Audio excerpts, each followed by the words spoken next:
I think that, I mean, I know it's important that, I mean, we named the whole thing the next day Q&A. So it's important that it come the next day. But I think we made a mistake by putting this podcast on Monday morning. Like who's doing a podcast on Monday morning? Like, yeah, it's early. It's early. It's Monday. Yeah. I sound like Eeyore. I can guarantee you that no one with a podcast worth listening to does it on Monday morning. Yeah. Joe Rogan's podcast does not happen on Monday morning at 8:30. Yeah. Well, but it's important because it's a next day Q&A. And I think that what we need is probably some sort of like jingle, just to kind of brighten the mood, get us going, get us excited about the questions that came in during the sermon. Yeah, no, that's perfect. Actually, I don't know if you knew this, Travis, but my dad used to write professional commercial jingles for a living. In Visalia? Yeah. Like who needs a commercial jingle in Visalia? Yeah, I mean, all over the place in the 90s. I mean, the commercial jingles were... The commercial jingle was important. Yeah, it was 90s. Huge. You know, Mattress Land. Have you ever heard their jingle? He wrote that? No, I'm just saying as an example of a really important jingle, you know, Mattress Land. So anyway, what I'm saying though is that it's sort of in my genes. So I can do this. I have one. Go. I have one right now. Okay, hold on me. La la la la. Okay, just checking my. Okay, here we go. It's the next day Q&A. It's the next day Q&A. When the sermon's too short, we're here to give you more. It's the next day Q&A. Okay. I got another one. I got another verse. Okay. It's the next day. I'm gonna snap this time. It's the next day Q&A. It's the next day Q&A. When you're feeling kind of lonely, Trav and Glenn will be your homies. It's the next day Q&A. Yeah. Lonely, homie. They rhyme. Whatever three listeners we had, I think we just lost. You know, I was coming up with a jingle and I've been singing, it's a next day Q&A. It's a next day Q&A. It's a next day Q&A. And then I realized that is the, what's happening is that's the theme from Super Mario World on the Super Nintendo. Oh, dun, dun, yeah. Dun, dun, dun, dun, dun, dun, dun, Yeah. dun, dun, Yeah. dun, dun, dun. So I've got nothing to lift or lighten the mood. And for the professional jingle writers such as myself, it's a common trap to slip into, you know, somebody else's tune. So you just gotta be aware. So our hope here with this podcast is to model the conversations we hope are happening after the sermon and in our packs. So many people are gathered to discuss First John this week, and we're hoping to help the conversation happen by just wrestling with questions. And something exciting that did happen is that questions came in, and not just questions, but some really good questions came in. And well, wait a second. Hold on. Before we get into the questions, do you have anything you would add to the sermon? You sat through it yesterday. Yeah. And you've spent time in First John. Anything you would want to add to what was already a masterful introduction to First John? Yeah, I know, truly. Truly. Yeah. A couple thoughts. You know, you brought up the authorship conversation, and I'm with you. I think that you know, kind of distilling all of the, I mean, not that I've read all of the arguments, but distilling a lot of the arguments for authorship down. It's basically church history is unanimous in naming the Apostle John as the author. And to overturn that, to say that somebody else wrote it, we would need something really compelling. Yeah. Some really strong proof. And I just don't see that. So I'm with you on that. I think it's interesting, though, just on the authorship conversation in general with books of the Bible, there's sort of this weird balance where, some books in the Bible give it and make it clear. Paul's letters, he makes a point of it. David's Psalms, but then also a ton of books in the Bible don't have it. And it's almost like the Bible doesn't care either. Right. If the Bible had a personality, it's almost like who cares? Who cares who the author is? Yeah. So I don't know. It's helpful on one hand to know who probably wrote it. And then on the other hand, First John technically doesn't have an author. Neither do any of the four gospels technically. None of them say the author outright. And so I think the message in that is that it's about the message itself. Yeah. So just some thoughts on that. Yeah. I think one other thing I just would, and I would actually like to hear your thoughts on this, Travis. So you helpfully broke down First John into 10 different tests that the believer takes. And then that's a huge theme of First John is testing yourself, examining yourself. So 2 Corinthians 13:5, actually, I found this. It's kind of summarizes this whole idea in First John. Paul says, examine yourselves to see whether you are in the faith. Test yourselves, or do you not realize this about yourselves, that Jesus Christ is in you, unless indeed you fail to meet the test? And first of all, Paul seems pretty optimistic about it. I think John is the same, where he's saying test yourself, but he's assuming that most of the people will pass the test. So it's an optimistic examination. Yeah.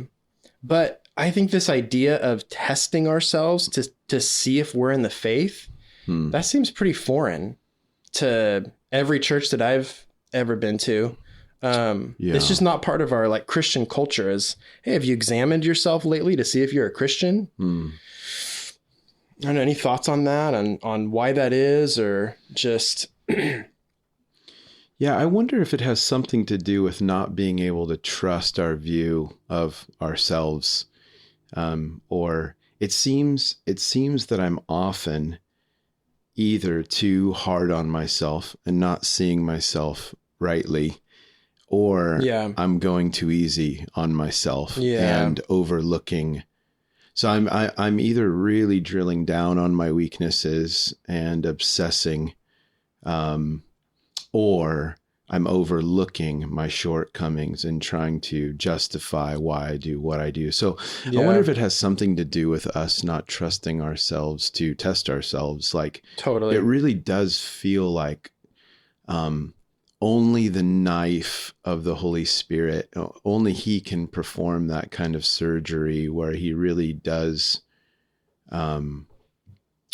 show us ourselves, and search us and know us. And so I think when I'm told test yourself, I'm usually like, oh man, I'm either going to maximize and exaggerate my faults, or I'm going to ignore and overlook my faults probably. Yeah. Do you feel that way too? Yeah, no, that's really true. That's really true. I do that to other people too, not just myself. I feel like there's I exaggerate their worst traits, or maybe ignore their worst traits, So yeah, no, I think that's really true. I also think there's a fear. There's a fear of, and you kind of mentioned that too, of what would happen. Yeah, right. What you're gonna see. Yeah. And so anyway, I just wonder. I think there is a danger, if we're examining ourselves every day, we're using non-biblical tests, we're going by our feelings, there's lots of, I think there's lots of danger zones, but I think it's really cool that this book models like this healthy, optimistic self-examination. Yeah. And it seems like we need more of that. Yeah. I also don't check my bank account daily either, because I don't want to check in on reality. I would rather live in a fairy tale, you know? I know other people do. They want to know their balance. I really don't like to know where I'm at sometimes. I just like to keep cruising, so yeah, I think sometimes we don't want, reality probably. Yeah. So, that's great. Well, I'm glad you think it's great. So great questions came in. I'm so thankful for the questions that came in. It makes me feel like we're onto something. I want to change the day that we do this, because Monday mornings are rough, but man, I think we're onto something with the questions that came in. I think 2 questions that came in particular, that I'll get to next week. So I want to read them out loud, but I want to say pause. Someone said, what do you think are the biggest elements of Gnosticism that are a threat to Radiant Church right now? And I will get to that this Sunday. I think I want to dive in. So I want to say to that question, hold up, we'll get to you. And then another question came in. It's a lot longer than this, but the question was something along the lines of, isn't our charismatic tradition especially prone to Gnosticism? Gnosticism being what we described as like a special knowledge, a message that's unique to you. The charismatic tradition is prone to like, I heard God say, which I think is an outstanding question. And I think both of those I'll try to tackle in the week to come. So we're going to press pause on those and jump into 3 questions. Okay. The first one, that came in, it says, what do we know about the historical and geographical context of 1 John? Why was it written? Is it more than just correcting false teaching? So you alluded to the tests that are given to be able to discern what's genuine from what's bogus. And it is really apparent that John is addressing false teachers and false teaching and wanting to expose that. But I guess on a more positive spin, what I wanted to say, and I didn't get a chance to say it yesterday, but John is wanting to build something into the church there. It's not just that he's wanting to take something out. He's wanting to put something in. He's wanting to create a healthy church. And I think he's pushing for a church that has like theological truth. Like he wants sound doctrine. He wants right belief. He wants a sort of integrity in the church, that people are being true to what they know. And that's why there's an emphasis on holiness and the commands. Yeah. But then at the same time, he's wanting in this church like the relational warmth of love. And so he doesn't want them just to be clear on the gospel message. He wants them to have a gospel culture. And I think he wants those 3 things. And that is so powerful when a church has all 3 of those things. Because I think we all know that it's possible to have theological truth and doctrine without relational warmth and love. We've experienced it. It's possible for people to have relational warmth and love, but not have ethical integrity and holiness. And so this stool that John is trying to create has 3 legs for a reason. And I don't want to have one of these at the expense of the other. And I don't think John does either. So it's, you know what it is, to use more like common church language, it's head, hands, and heart. It's like, I care. I think John cares about what we think, like that we believe rightly, but then he also is like, I care what you then do and how you behave. I care about your holiness, and then I care about your heart, your relational warmth, and your love for one another. And if the church gets those three things, it's unstoppable. Yeah. That's what I think. Yeah. And very often we have two of the three, we have one of the three, we have one at the expense of the other. I mean, has that been your experience?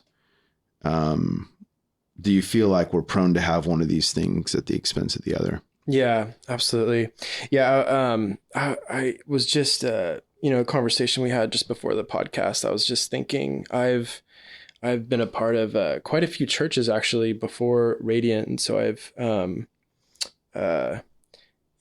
think this is absolutely true for the, 6, 7, 8 churches I've been a part of, including our own, that we can tend to be strong in one of those points. Right. We can be really strong in our doctrine, or we can be really strong in our love, and everything's about kindness and relationships, but it is really hard to get that balance. It is. And I feel hungry for it. I feel like that's such a gift from this book, is to just start hungering for that. Yeah, it's so true. Here's another question. The person writes, you said, I think it's directed at me. You said something really challenging and helpful when you said to use the truth in 1 John as a mirror of your own life before using it as a magnifying glass of somebody else's life. Do you have some practical ways for practicing mirroring our own life first? So I said to the church, you should use the Bible as a mirror first and a magnifying glass second. So don't just use the Bible to observe the inconsistencies and magnify the inconsistencies of others. Use it as a mirror to address your own beliefs and your own behavior and your own, cold heart. You have any practical, how do you practice that as you study the Word of God, Glenn? Yeah. So, I mean, first of all, I think this whole idea of mirror reading, it's from the book of James. James chapter 2 talks about not being just a hearer of the word, but being a doer of the word. Right. And it talks about the word as a mirror where we look at ourselves and we check our actions and our beliefs. And so I think that's where the idea is coming from.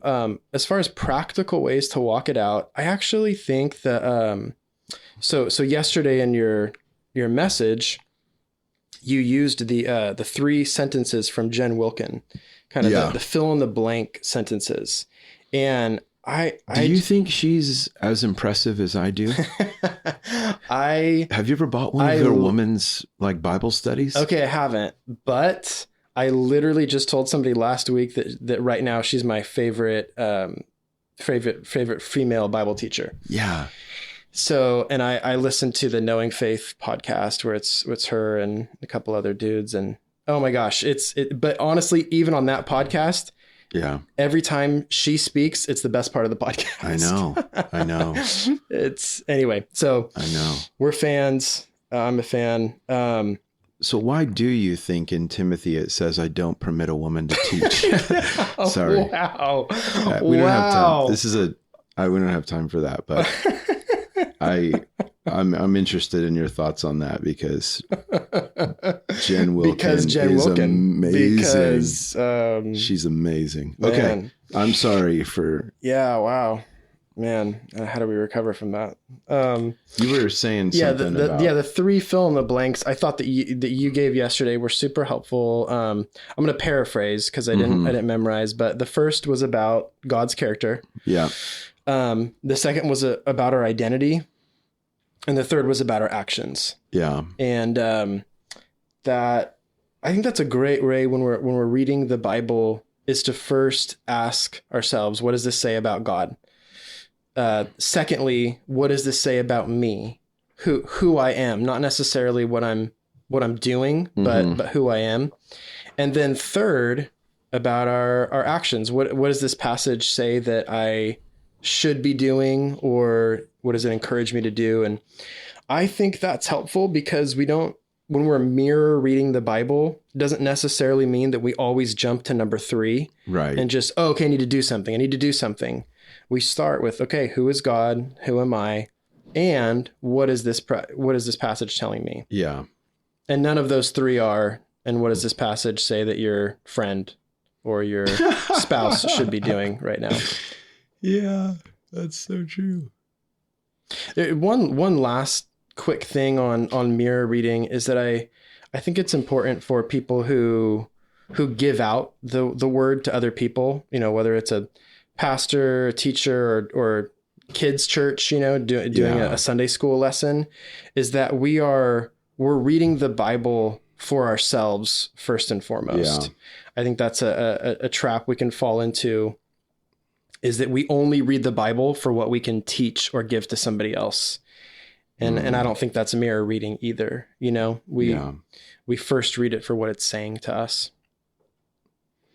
Yeah, I think it's really important to, with that in mind, I think it's probably really important every time we open the word, or just as we go through life, to just know that we haven't arrived, that none of us have arrived. Yeah. And the reason that's important is just to, recognize that there's always going to be inconsistencies, and there's always going to be things that need to be addressed.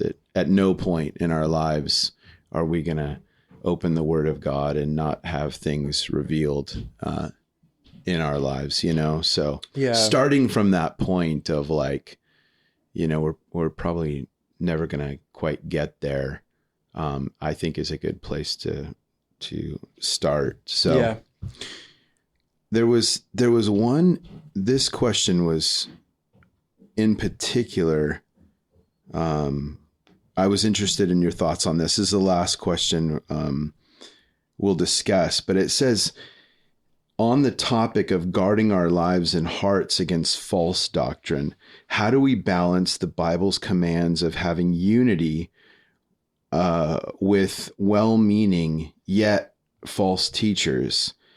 If someone is unwilling to change and causing some destruction to the church, when is it time to outright reject a well-meaning person? Yeah. That came through, and I thought, wow, that's a great question. What do you got for that? Yeah, that's a deep one. So there's really 2 parts to the question. At first, he asks, how do we balance the Bible's commands of having unity with the well-meaning false teacher? And I would just say that we actually are not commanded to have unity with somebody who is a false teacher. And so I need to define false teacher, because we all have different definitions. I think the Bible's definition of a false teacher is actually a lot more intense than we think. Because we throw it around, somebody says something that we disagree with on maybe a not quite a core issue, and we say he's a false teacher. Right. No, maybe they're a good teacher that has a different perspective than you, or maybe they're just maybe they're a bad teacher. They love Jesus and they believe the gospel, and they're trying their best and saying a few things wrong along the way. So neither of those are what the Bible calls a false teacher. In the Bible, a false teacher is a person of influence who doesn't have a saving relationship with Jesus and is leading people astray from the gospel. Yeah. So it's a pretty intense category. Yeah. And for that category of people, we're not meant to have unity with them. So the second part of the question is, if somebody's unwilling to change and causing some destruction to the church, when is it time to outright reject that person? And I think this is really a church discipline question. It's kind of in that subject. And so I would just point people to Matthew 18. Matthew 18 outlines some very specific steps on what to do when somebody is clearly walking outside of the truth of the gospel. Maybe they're believing something wrong about Jesus. Yeah. Maybe they're walking in some serious sin of some kind. And Matthew 18 outlines the steps, and just to, summarize it, it's you first go to that person one-on-one. Yeah. And you warn them. You say, hey, I don't think you're living in line with the word of God. And that's, hopefully a safe and non-threatening situation. It gives them a chance to think about it and change. The second step, if that person doesn't respond, is to take somebody else along with you. So ideally a neutral third party, not your best friend. You're going to gang up on this person, but a neutral third party. You have the conversation again. And then the final step is to take it to the larger community of believers. And what that looks like would be, probably a longer conversation. But really the last step after you've gone through all these other preliminary steps is that then you, in Jesus's words, says, treat him as a Gentile or a tax collector. And what he means is treat them as a person who doesn't have a relationship with Jesus. Right. And so, they can't have a leadership position within the church anymore. Yeah. But still, it's important to say that we're called to love someone who doesn't have a relationship with Jesus. We're not called to shame, shun, or, not interact with them. He's just saying interact with them as if they're a non-believer. Yeah.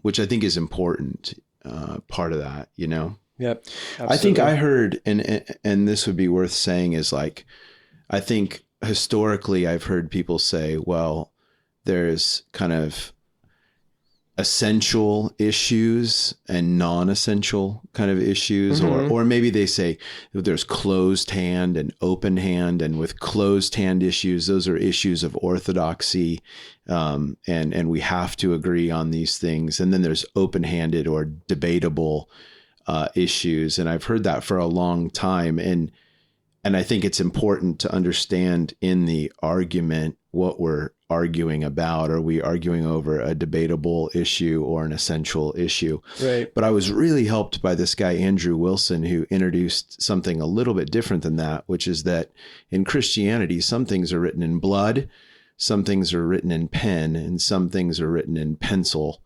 And I think it's really important to figure that out. Like, there are core issues written in blood, where if you disagree on some of these issues, you find yourself in another religion, Right. And those issues that are written in blood are quite literally written in blood. Like, people died for these truths, And if you disagree with these, like, the deity of Jesus Christ, you find yourself in another religion.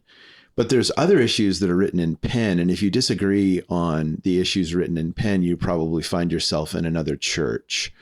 Like, for instance, we've already talked about the charismatic. So if you believe that the gifts are not for today, it would be hard for you to go to Radiant. And these issues are not quite pencil. They're more like pen. And you probably would have a hard time going to a church that disagreed with you on pen issues. But then there's other stuff that's pencil, and the people sitting next to you in your church may disagree with you on this, And I found that so helpful. But what's really tough about it is you have to agree on the categories, because I've talked to people about what I think is a pencil issue, and they look at me like, no, that's blood. Like, for instance, like alcohol or moderation, and you're like, yeah, that's totally a debatable issue. And they're like, no, my dad drank himself to death, and that is a blood issue for me. If this church is going to consume alcohol, then I'm gone, So what's really tough is you kind of need to sit down with people and say, what are we talking about here? Do you see this as a blood, pen, or pencil thing? With that perspective, how would you answer that last part of the first part of the question? Like, how would you, so they're not a false teacher. they believe the same core things as you, but maybe they have some different pencil opinions or even pen opinions than you. How would you answer that question of maintaining unity with that person? Any thoughts on that? I think a lot of it has to do with, and help me here, Glenn, but like a lot of it has to do with, I think that you get in trouble, not just when you have a different opinion, but you start leading people away from the leadership of the church. I don't think that John is after just people who have a different take. I think that they're leading people away from the leadership of the church. So I think part of the way that we preserve the unity of the church is making sure that we're not leading people astray from the direction of the leadership, if that makes any sense. Like having a different take is one thing. Using your take to take people away from the direction that the church is headed in starts to get really divisive, you know? Yeah, that's great. I think about this. This is a famous quote from Augustine, but he says, in essentials, unity; in non-essentials, liberty; in all things, charity. And I think that that's been used for a lot of years in the church to try to figure out the very question that we're trying to wrestle with here. Yeah. So, that's great. Hey, so thankful for the questions that came in, and we hope that this helps stimulate great conversation about the book of 1 John and in PAX this week. And we'll see you next Monday morning for another Next Day Q&A. It's a next day Q&A. It's a next day Q&A. Should I do the jingle again? Just to close us out? No, we don't want to. Again, we don't want to lose the 3 followers that we have. Okay. Thanks, though.